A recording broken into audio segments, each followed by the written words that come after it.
내가 만일 내 하나님 여호와의 말씀을 순종하지 아니하여 내가 오늘 내게 명령하는 그의 모든 명령과 규례를 지켜 행하지 아니하면 이 모든 저주가 내게 임하며 내게 이를 것이니 내가 성읍에서도 저주를 받으며 들에서도 저주를 받을 것이요 또 내 강주리와 떡반죽 그릇이 저주를 받을 것이요 내 몸의 소생과 내 토지의 소산과 내 소와 양의 새끼가 저주를 받을 것이며 내가 들어와도 저주를 받고 나가도 저주를 받으리라. 아멘. 오늘 말씀은 사실은 별로 다루고 싶지 않은 말씀입니다. 목사에게도 이런 말씀은 좀 피해갔으면 하는 말씀들이 있죠. 이왕이면 성도들에게 좋은 얘기만 해주고 싶습니다. 그러나 그것이 축복이든 저주든 다 하나님의 말씀이고 우리가 그 속에서도 의미를 깨달아야 하기에 오늘 이 말씀을 우리가 생각해 봅니다.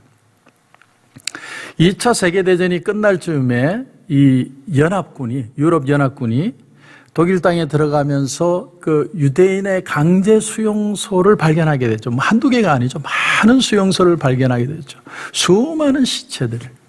그리고 소수만 살아남았지 않습니까? 그들을 일부 소련 사람들이 소련군이 해방을 했고 그리고 미영 연합군이 해방을 시켰는데 그게 이미 많은 사람들이 죽어 있는 거예요. 이 수용소를 발견한 연합군들이 인근에 있는 독일 시민들을 강제로 끌고 와서 그들로 하여금 시체를 치우게 했습니다. 그리고 그들의 정부가 얼마나 큰 만행을 저질렀는가를 독일 사람들이 보게 만들었어요. 독일 사람들은 보고 싶지 않은 거죠. 자기들은 인정하고 싶지 않은 겁니다. 그러나 연합군들은 이 나치 독일 정부가 국가 이름으로 얼마나 큰 만행을 저질렀는지를 그 국민들이 반드시 봐야 된다고 생각을 해서 그들을 다 강압적으로 와서 보게 만든 거예요. 줄을 서서 보게 만든 겁니다.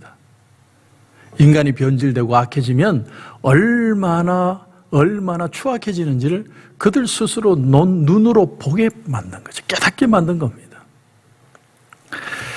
마찬가지로 하나님의 말씀 중에 하나님도 기뻐하시지 않고 인간은 당연히 이런 얘기를 듣고 싶지 않은 그런 말씀이 있는데 그럼에도 불구하고 하나님의 말씀을 불순종하고 지키지 않는 사람들에게 임할 저주, 그 저주를 우리는 알아야 되고 읽어야 됩니다.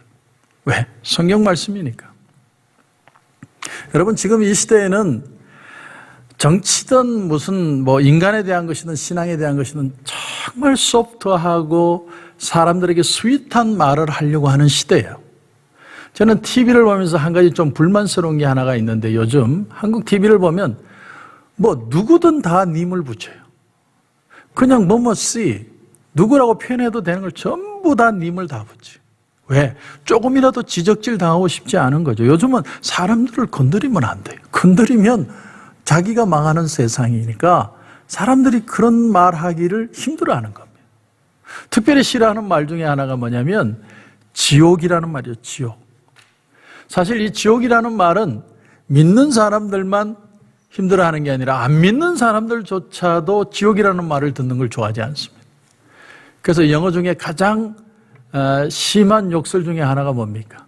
Go to hell. 지옥에나 가라. 가장 심한 욕설 중에 하나가 그거잖아요. 실제로 이 햄릿, 셰익스피어의 햄릿이라는 작품을 보면 햄릿의 외삼촌이 그 아버지를 독살을 하죠. 물증은 없지만 이 햄릿은 그것을 의심을 합니다. 심증은 분명히 외삼촌이 죽였다. 그래서 그 외삼촌이 자기 아버지를 죽이고 임금이 됐다고 그는 분명히 확신하고 내가 이 외삼촌을 죽여야겠다고 생각을 합니다. 그리고 외삼촌이 방심하는 틈을 노리고 있는데 어느 날 외삼촌이 혼자 있는 모습을 발견을 해요. 그래서 이때 죽이려고 하는데 그때 그 외삼촌이 뭘 하고 있느냐? 무릎을 꿇고 하나님 앞에 기도를 하는 거예요. 기도. 그래서 이 햄릿이 그 외삼촌을 죽이지 않습니다. 왜 죽이지 않았느냐? 기도하는 순간에 죽이면 천국 간다는 거예요. 그래서 내가 안 죽인다는 거예요. 저 인간은 절대로 천국 가면 안 돼. 저 인간은 죽어서 지옥 가야 될 인간이야. 그래서 죽이지 않습니다. 우리가 누군가를 미워하고 응징하고 싶을 때 그 사람이 지옥의 끝까지라도 가기를 원하는 미워하는 마음이 있죠. 그런데 오늘 말씀해 보면 이 저주의 특징, 저주가 뭔가에 대해서 우리가 다 읽지는 않았지만 이 특징이 뭐냐면 이 저주는 내세가 아니라, 저 세상이 아니라 이 땅에서 이루어질 일들이라는 거예요. 전부 다 이 땅에서 나타나는 현상이고 이 땅에서 경험할 일들에 대해서 오늘 말씀하고 있습니다. 그런가 하면 또 하나는 축복도 그렇고 저주도 그렇고 그 근원이 누구냐면 하나님이세요. 하나님이 저주를 행하신다. 이거 여러분 쉽게 안 믿어지죠? 20절 그러나 보십시오. 20절 보시면 여호와께서 저주와 혼란과 책망을 내리사. 그냥 저주가 임하는 정도가 아니고 저주와 혼란과 책망을 내리신대요. 하나님이 그걸 내리신다는 겁니다.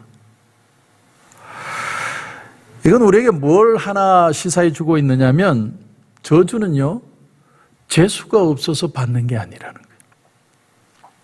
운이 없어서 저주를 받거나 아니면 나를 너무나 미워하는 사람이 나를 저주하기 때문에 내가 저주를 받는 게 아니라는 겁니다.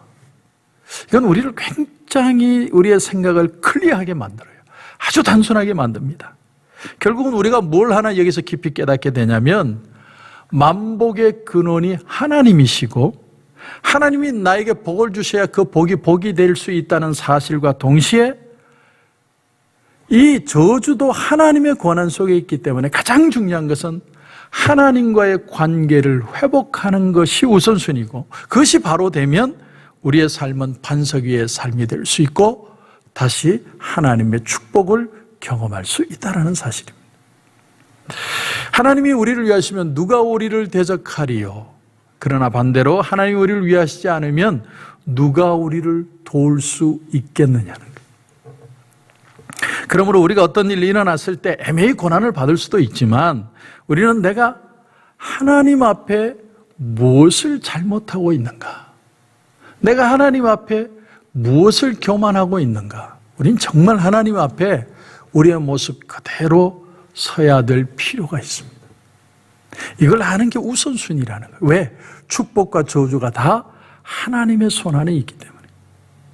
그렇기 때문에 원천적으로 축복을 받는 사람도 없고 원천적으로 저주를 받는 사람도 없고 하나님이 원래 나를 미워해서 막 저주를 하시는 게 아니고 원래부터 저주받은 것이 아니더라도 처음에는 하나님의 은총을 입었는데도 또 나중에 저주를 받는 경우도 있는 것을 보면 그게 왜 그럴까? 사람이 교만해지면 하나님이 축복도 저주로 바꾸실 수 있다. 여러분 그걸 보여주는 것이 오늘 30절입니다. 30절을 보십시오. 내가 여자와 약혼하였으나 다른 사람이 그 여자와 같이 동침할 것이요 집을 건축하였으나 거기에 거주하지 못할 것이요 포도원을 심었으나 내가 그 열매를 따지 못할 것이며 내 소를 내 목전에서 잡았으나 내가 먹지 못할 것이며. 이 모든 구절을 보면 우리가 뭘 하나 깨달을 수 있냐면 약혼할 때까지만 해도 내가 하나님의 은총을 누리고 살았는데 그 위에 뭐가 잘못되어 가지고 도중에 내가 삶이 빗나갔다라는 거예요. 또 집을 건축하였으나 집을 건축할 때까지만 해도 내가 하나님의 은혜 안에 있었는데 그 이후에 교만해져 가지고 그 집을 내 것으로 살지 못하는 일이 발생을 했고 또 포도원을 심었는데 거기가 하나님의 축복이에요.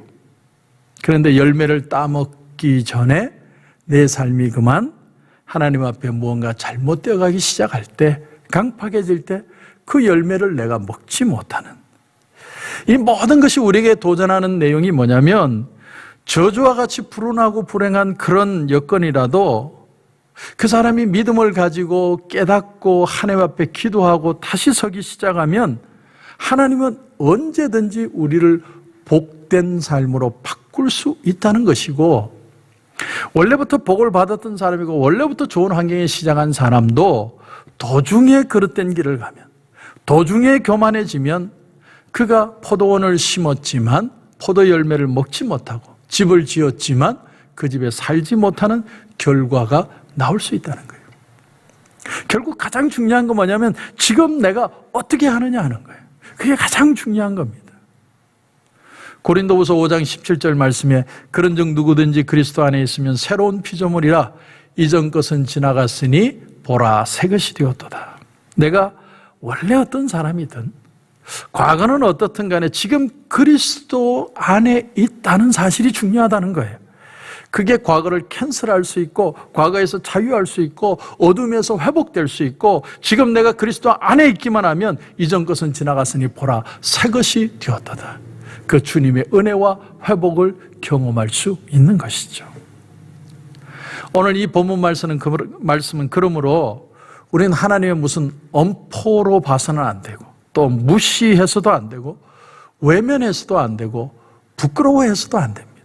하나님의 말씀을 그대로 직시하는 거예요. 그 말씀에 나를 비춰보는 겁니다. 여러분, 이 시대에 이런 설교하는 거 이거 참 어려운 일입니다. 내가 이런 설교해서 욕이나 먹지 누가 이런 설교 좋아해요? 하지만 니느웨 성 사람들이 요나의 그 외침을 듣고 임금으로부터 짐승의 일까지 금식하며 하나님 앞에 회개할 때 그 성이 구원을 받게 됐죠. 여러분 분명히 아십시오. 복과 저주가 하나님의 손에 있는 거예요. 생명과 멸망도 하나님의 손에 있습니다. 여러분 저주가 있기 때문에 축복이 귀중한 것이고 지옥이 있기 때문에 천국이 가치가 있는 것이고 멸망이라는 것이 있기 때문에 우리가 영생의 귀함을 발견하게 되는 것입니다. 다시 한번 오늘 이 말씀이 아주 딱딱한 말씀이지만 저와 여러분에게 도전이 되어서 이 코로나 사태 속에서 하나님 내가 겸비하여 하나님 앞에 서야 할 모습이 무엇입니까? 다시 한번 질문해보고 다시 일어서고 회복되고 축복받는 저와 여러분의 삶이 되시길 주님의 이름으로 축원합니다. 기도드리겠습니다. 하나님 은혜를 감사합니다. 오늘은 참 듣기 싫은 저주에 대한 얘기를 들었습니다.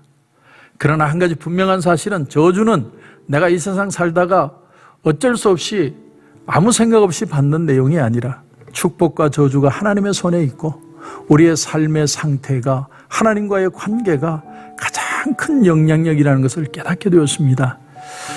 주님, 우리가 코로나 사태 속에서 두려워하고 염려합니다. 그러나 정말 우리가 두려워할 분은 하나님밖에 없는 줄 알고 하나님 앞에 우리의 모습을 다시 보고 다시 서고 다시 겸비하여 믿음으로 승리하고 축복받는 우리 모든 성도들 되게 하여 주시옵소서. 오늘도 주님 기도하는 가운데 큰 은혜 주실 줄 믿고 예수님의 이름으로 기도드립니다. 아멘.